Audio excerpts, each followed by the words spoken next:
But the point is, I guess, it's a realization that in life, the downside is limited. If we look on it, we on average are going to live till at least 75, if not longer. If you try something and it doesn't work out, what have you lost? 2-3 years of your life? That's it. Nothing more than that.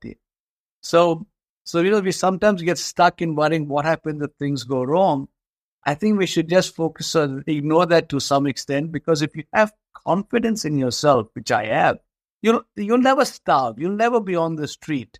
And I have this sort of big wooden poster I have at home, which I picked up in Sri Lanka a few years ago. It says, in the end, we only regret the chances we didn't take. Welcome to Inspire Someone Today podcast, a show where we dive into the stories and insights that has the power to create ripples of inspiration in your life. I'm your host Shrikant, and I'm thrilled to be with you on this journey of inspiration.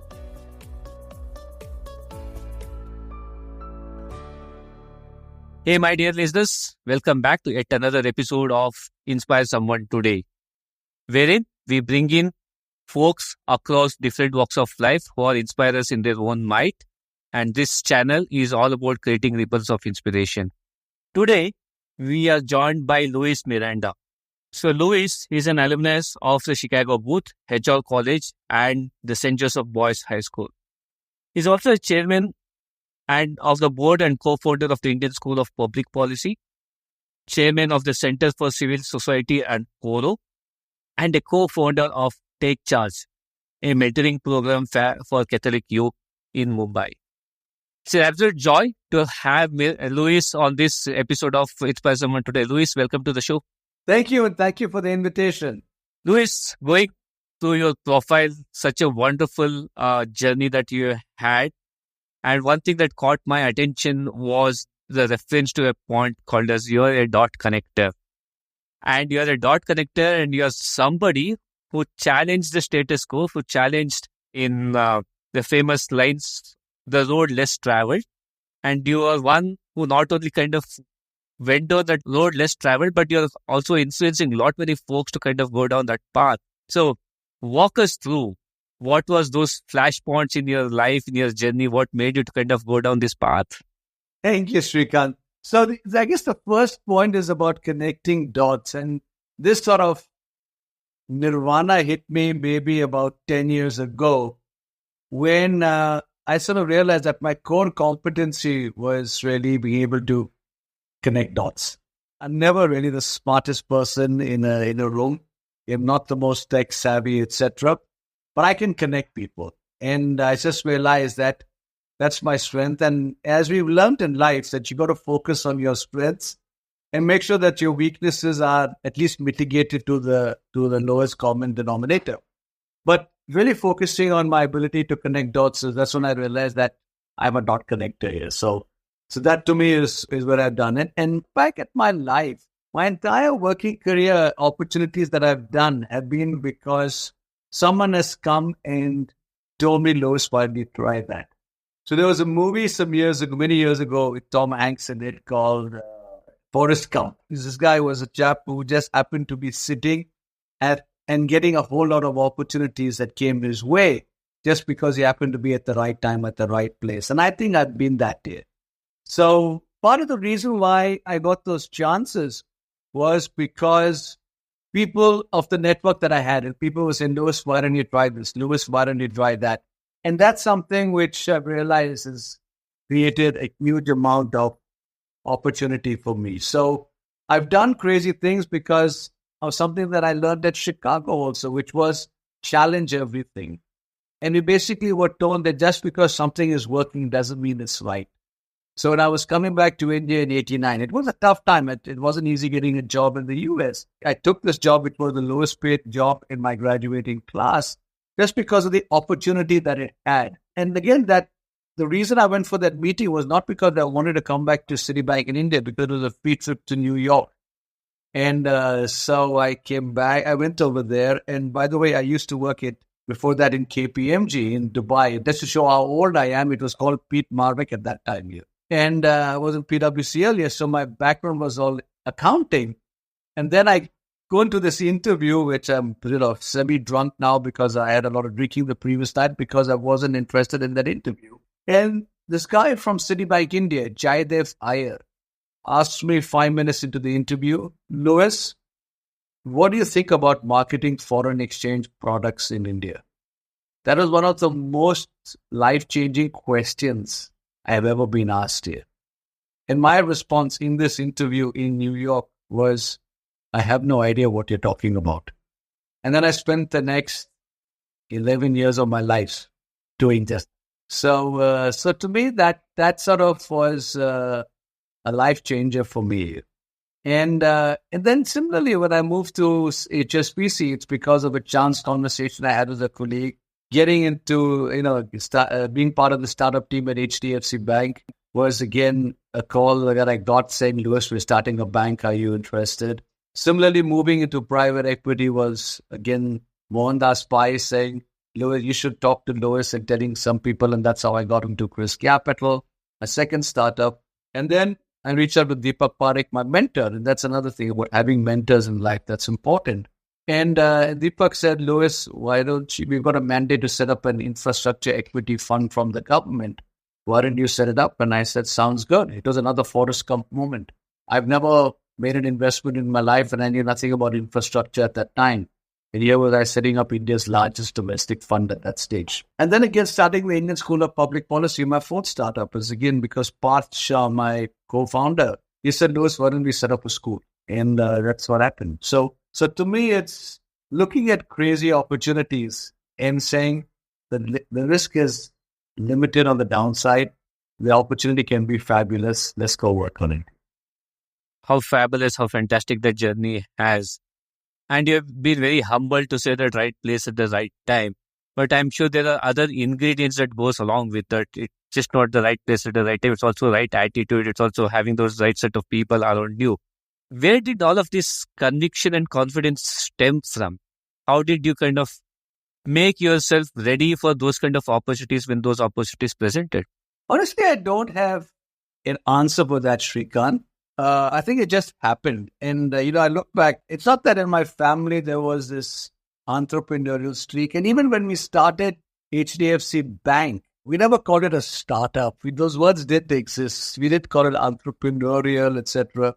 All that language came about later. To us, when we started HDFC Bank, it was, let's see whether we can create a bank that can give the foreign banks a run for their money. Let's prove that you can have a great Indian bank based out of India, which can serve the middle class. So what caused it? I don't know. I think it's just circumstances and the opportunity. And remember when I signed up to join HDFC Bank, there was a farewell. I was at HSBC at that time, and there was a farewell party for Jerry Dobbie, who was the CEO of HSBC India. And at that cocktail party for his farewell, Deepak Parikh, who is the chairman of HDFC and IDFC, and he just got me to sign up to join the HDFC Bank. He met my wife at that party, and his opening question to her was, are you talking to your husband? So she asked him why. And he said that when he left his foreign bank job to join HDFC, which was a young organization at that time, his wife and his mother didn't talk to him yet. And I guess, what she, of course, told my Fiona told him that, I realized my husband is crazy a long time ago. But we've also realized that, life will be too boring if life is just normal. And she had faith in me, blah, blah, blah. But the point is, I guess, it's a realization that in life, the downside is limited. If we look on it, we on average are going to live till at least 75, if not longer. If you try something and it doesn't work out, what have you lost? 2-3 years of your life? That's it. Nothing more than that. So we sometimes get stuck in worrying what happens if things go wrong. I think we should just focus on, ignore that to some extent, because if you have confidence in yourself, which I have, you'll never starve. You'll never be on the street. And I have this sort of big wooden poster I have at home, which I picked up in Sri Lanka a few years ago. It says, in the end, we only regret the chances we didn't take. How beautiful. Yep. And that's it, So let's not get too worried about what happens. Everyone is so concerned about, trying to tie up every risk. I came back to India on the princely salary of 4,000 rupees a year, $4,000 a year. Rupee was at 11 rupees a dollar at that time. And, I've had no regrets. I didn't have money for the first 5 years or first 6, more than 5, about first 7 years. It's only when the HDFC Bank ESOP sort of, started becoming valuable that I had, for the first time in my life, some decent money. And my kids, I was just joking with our son that he has more money in his bank account at the age of 26 than I had when I was like 30, 31 here. So that's it. Yeah. And in this journey, you have contributed a lot in terms of your blogs on different platforms. And one of the blogs that you had put together was the influence that Arlene's question had on you. Maybe for the benefit of our listeners, what is that question and how did that impact you, Luis? I'm amazed, Srikanth, at your research here. That's fabulous. So when I was in business school at Chicago Booth, one of my classmates, Bruce Regal, he gave me a book by Richard Feynman called What Do You Care What Other People Think? And Richard Feynman was this Nobel Prize winning physics author who, I think Bill Gates said that he is the best professor I never had. And a fabulous guy, led a very interesting life. And he fell in love with this lady called Arlene. And just to show how off the wall this guy was, Arlene, when he started dating her or when he was dating her, had tuberculosis. And but he decided to get married to her. And so she was in a sanatorium. They went down to the sanatorium, got registered civilly and dropped her back over there. And I think in their entire married life, she just lived in the sanatorium. And he would meet her every day or whatever. And he would talk to her about different things and why he was worried about how someone would perceive this. And she would always tell him, you never care what other people think about. So why do you care now what other people think? And that's so important. We get driven by what do other people think. When you're leaving your steady job, when you're sort of shaving your head off, or whether you're getting a tattoo, or whether you're trying to do something which is extremely crazy and entrepreneurial. If you listen to what other people think, I think I wouldn't have done a lot of things. I wouldn't have come back to India, for example, in 1989. I would have taken up one of the jobs that I had in the US, which would have been it would have been a steady job, but it wouldn't have been as exciting, the journey that I had, because I came back. Similarly, when I left a foreign bank job to start HDFC Bank, today it looks like a no-brainer. But at that time, it was difficult to convince people to join. People thought I was crazy. People thought I was crazy when I was coming back to India. In 1989, it wasn't fashionable to come back. Then leaving a foreign bank job was crazy. Then leaving HDFC Bank when the bank was doing well and giving up in the market options to join a venture fund when the dot-com bubble was bursting was also crazy. Then to try to make money investing in infrastructure in 2002 was also considered crazy. To set up a public policy school in 2018 was considered to be a crazy idea also. And now you just see the number every year, there are at least 2 or 3 new public policy schools being started. So I think that being able to be ahead of the curve and be crazy is largely due to the fact that I don't care what other people think. And that's helped me. The downside, of course, is that when you fail, you'll have everyone telling you, I told you so here. So I've been lucky. And maybe we can explore the role of luck in our life also a lot sometime later on this podcast. Yeah, I will touch upon that particular piece, Luis. You did mention that, none of this was planned. It just happened the way it happened. Probably that is how it was. But now sitting back, looking at all of those things, if you were to identify 2 or 3 themes coming out of this that really was instrumental for you to not eat into the societal pressures, not eat into the standard template that was made at that point of time, and to carve out a path for yourself, and to a large extent, you set this as a template for your kids as well. So how do you deal with those kind of societal pressures to carve out your own path and make it yours? So it's interesting with our daughter some years ago said she was worried about the future. And I said, why? Because you're doing so well. And I see today a lot of young people anxious. And so I asked her why. She said, no, you and mom are so accomplished and have done so much. And I said, but we've never put pressure on you to do anything. And she said, that's true, but other people say that, look at this, look at why you be in theater. She's in theater. And I'm just so happy that she's chasing her passion. She has no idea how she'll make a living, but she'll figure that out. And she's managed to survive very well on her own. And she's extremely driven. And she loves what she's doing. And she's working in this fabulous organization. So we told her, don't come back. Why do you care what other people think? And it's really finding out what you are excited about and just chasing that passion, which is important. So I would sort of say that it's about figuring out what excites you and working hard on it. I never imagined that I'd be sitting where I am today, way back in 1989. Never imagined this charmed life. It was totally out of syllabus. And I was just lucky for these breaks that I had. And then I was recently in Chicago, catching up with two of my close buddies who we shared an apartment with, and we lived together for a year. It's Bruce Regal, who lives in London, Wim Steamers, who lives now in Australia, and I. And we were just chatting about stuff, and we caught up because life's been very interesting for all three of us over the last 35 years. And I was speaking at a class to the current students at Chicago Booth. And at the end of it, when I was talking about the role of luck, and then Bruce said something after it and said it's not just luck. And I realized actually that there are three things that have, impacted what I've done today. And it's an interesting acronym which I came up with based on the initials of the three of us. So it's Luis, L, B, and W, LBW, the cricket acronym. But L stands for luck. Luck is important. We've talked a bit about the Forrest Gump luck that I have. B stands for the box, the toolbox.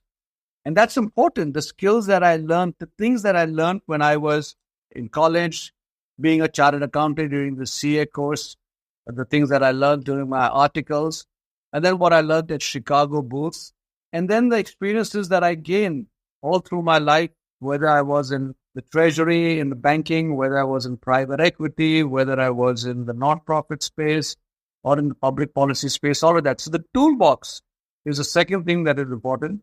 And the third is hard work, the W. I mean, there is no, if you look back at everything, I think it's just the ability to work hard.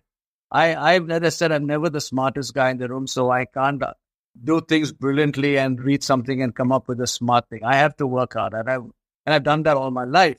But that I think is important today, that all the three, luck, the toolbox, and hard work, are to get you there. And there's a fourth thing that I'd add to it, which is important. And we were talking about it, Shrikant, before we sort of started the podcast, is the importance of having a supportive life partner. And that's a nice template for a lot of the youngsters as well. While you don't want to get bogged down into societal pressure, carve out your own path, you're given a nice framework of how one can go about their passion and carving out that path. There's still that element of self-doubt, maybe lack of confidence also, combination of it. How can one push against it and say that it's okay to kind of not have the trajectory that somebody else has and still go down the path that I aspire to have? What is a piece of advice to folks like that? Well, I guess the advice I'll give is just look at my own story. I remember when I finished school, I got a first class, but I didn't get enough to get into the best commerce college in Mumbai. My friends went there, I didn't. But that was fine. I ended up going to HR college, which today is the best college for commerce in Mumbai. And therefore, it didn't sort of impact my life. I didn't get a first class in my BCom because I didn't study hard enough. I went for my interview to Pricewaterhouse, and the partner said, Louis, why didn't you go to Sydenham College? We only take people from Sydenham College. And I said, I didn't go to Sydenham because I didn't have the marks. It's as simple as that. And I ended up in Pricewaterhouse, which was a great place to be in. And that's actually thanks to one of the managers at that time who became a senior partner, K.C. Vacha. And I did well over there. And then when I went to Chicago, some of my friends said, Louis, why aren't you going to a good school? Because of the 80s, it wasn't that well known in India. One particular friend had to eat her words because both her kids went to study in Chicago after that year. So the point is that, we worry too much about this false sense of pedigree. It's highly overrated here. It may just get you into that first door, but after that, it's what you do here. And I look back at some of my classmates who were much better academically than me, and I just been charmed at the way I've been able to carve my life compared to them. They've all done well. We've all done well, and we've all accomplished stuff in our own way. But I guess to give you an example of why we worry too much about things, when I finished off at Chicago booth and I was joining Citibank in India, I had done my BCom, I had done my CA articles, I'd worked for a year and a half after my CA, I'd done 2 years of an MBA. So I'm now at that stage, nearly 28. Classmates of mine in college went to IIM Ahmedabad, so by the age of 23, they'd already joined Citibank. So they were at that stage 5 years ahead of me. They were, in terms of seniority, they were, way ahead of me. And it did bug me initially, and I told Citibank that, this is not acceptable. But Citibank HR said, this is where you can join. You have to join at an assistant manager level. I came aboard with the agreement that 1 year later, they would review that based on my performance. And 1 year later, I got promoted ahead of my sort of batch. And by the time I joined HSBC, in the space of 4 years, I'd already recovered whatever lost ground I had. So people worry too much about pedigree or batch, etc. It's all irrelevant. If you just focus on what you have to do and do it well, you've sort of, you've done what you need to do here. So I guess that's the real advice. Don't get stuck about other stuff. Just focus on what you have to do it well. And the other thing, I guess the advice is never look at things from the monetary aspect. I've never looked at it. I've just been lucky again that whatever we've tried has been successful. In fact, every job that I moved, I initially took a drop in salary. But there was a tremendous upside in terms of the ESOPs or the carried interest. It's all output related. I'm a strong believer in that. You tie up incentives. And it's worked for me based on my data set of one. It's worked 100% here. No, that's a great call out. Pedigree matters only to some extent.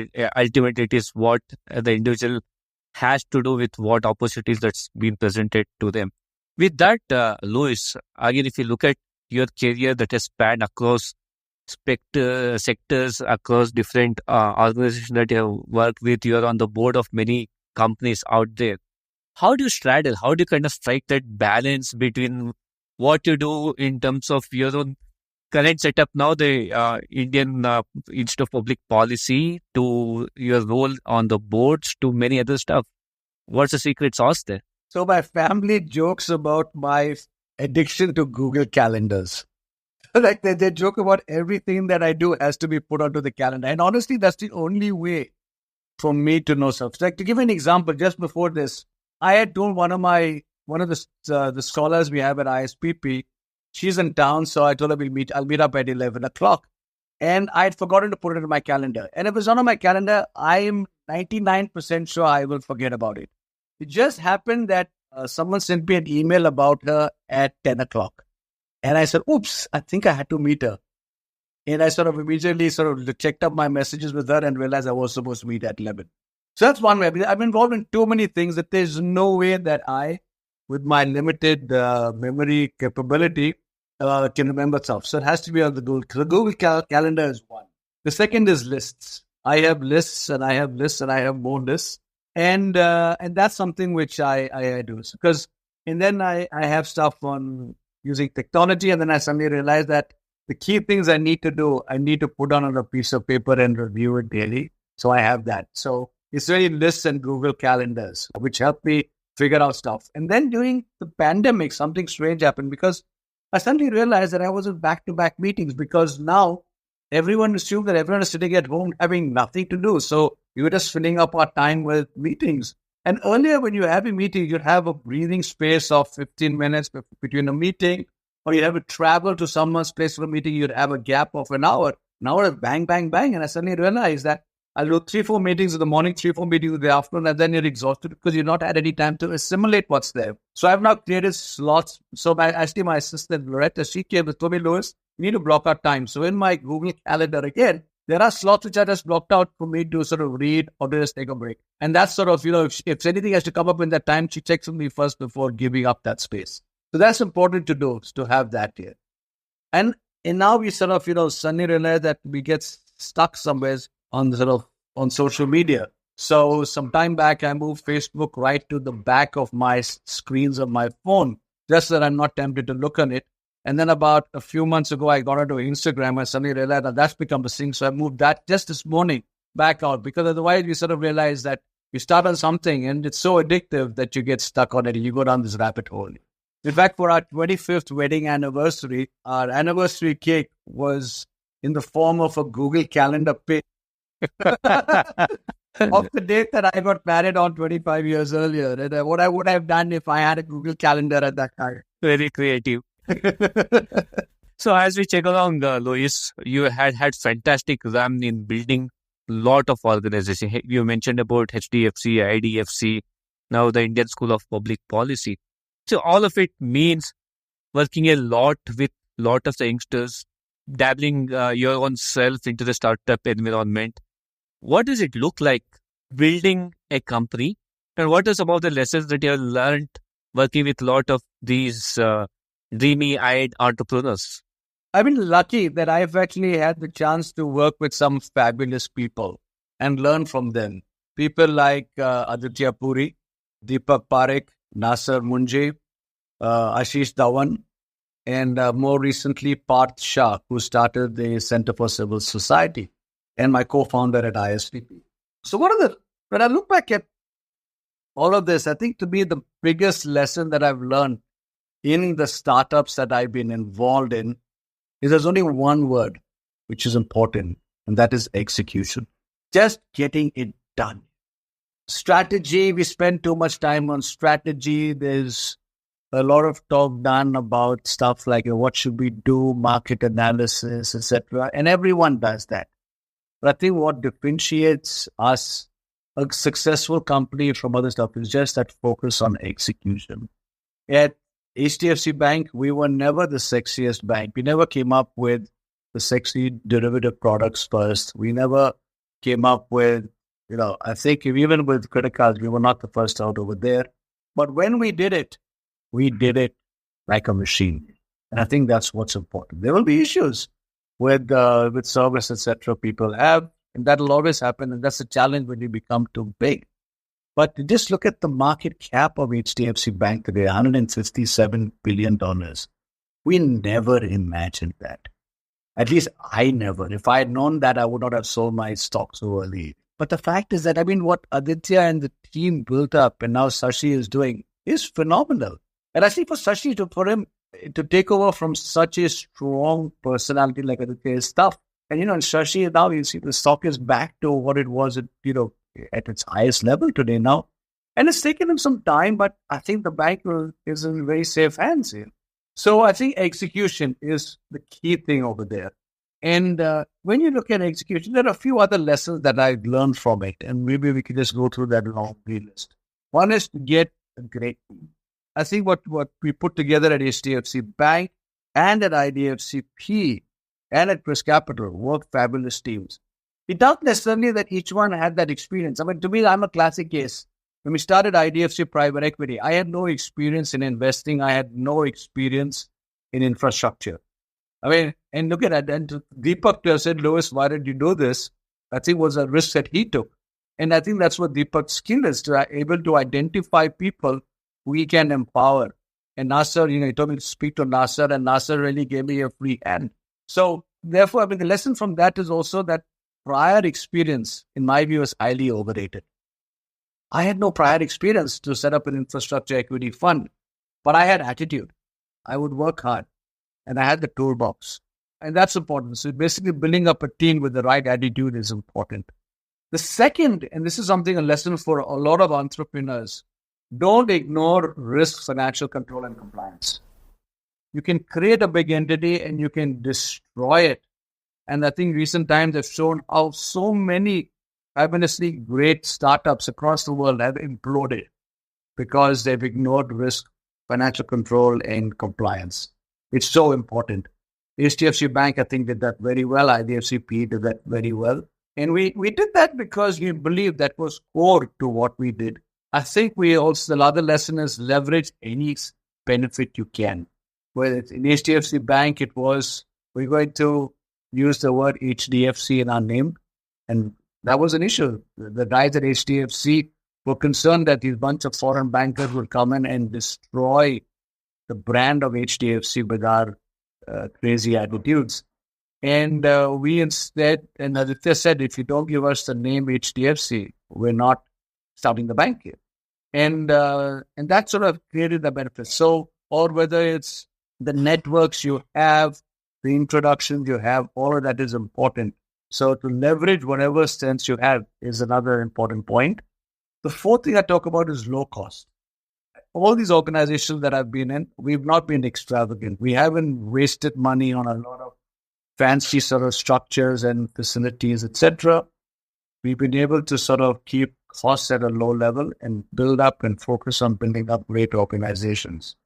I think communication is very important. The ability to be able to talk to your team and get everyone on the same page. So every organization that I've been involved with, when I was running it as a CEO or as a member of the senior team, we would have Monday morning meetings and get the team on the same page. That's so important. That you have a shared vision and you're able to work as a team. That's so critical for what we do. And I think there are a couple of more lessons. One, I think, is something that I learned from Deepak, which was to leave money on the table. So when we did our IPO of HDFC Bank, all of us smart people were saying, why are we doing it at par? Why are we doing it at $10? We can charge a premium just because of the HDFC name. And Deepak said, no, we will do it at $10. And share price obviously jumped initially. And it's not that you could have been taken and got it at a higher level, done the IPO at a higher price. But investors are happy. They will continue to support you over the long term. So my biggest fight I've had sometimes with some of the companies that we've taken public at IDFC was with the promoter telling them, you're pricing your IPO too high.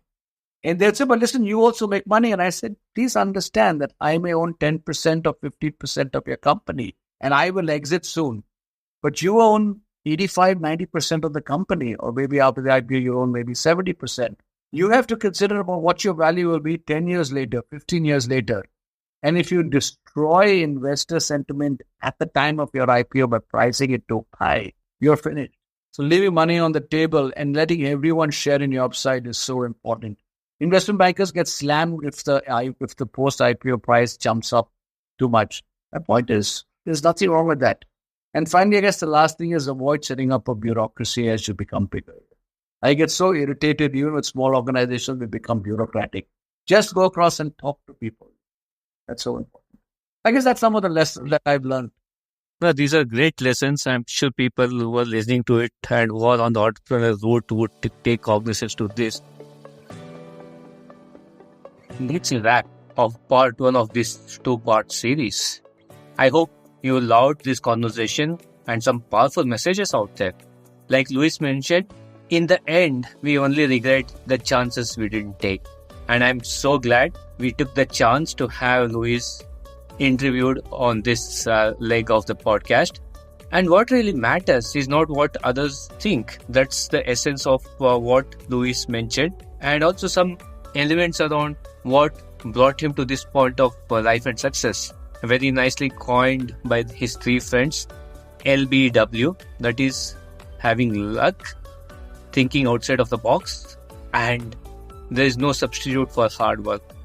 So if part one was intriguing, watch out for part two, where I discuss with Luis the changing dynamics of public policy and how one can make a career out of public policy and what's in store as we continue to speak with Luis to get a lot more from his wonderful checkered career.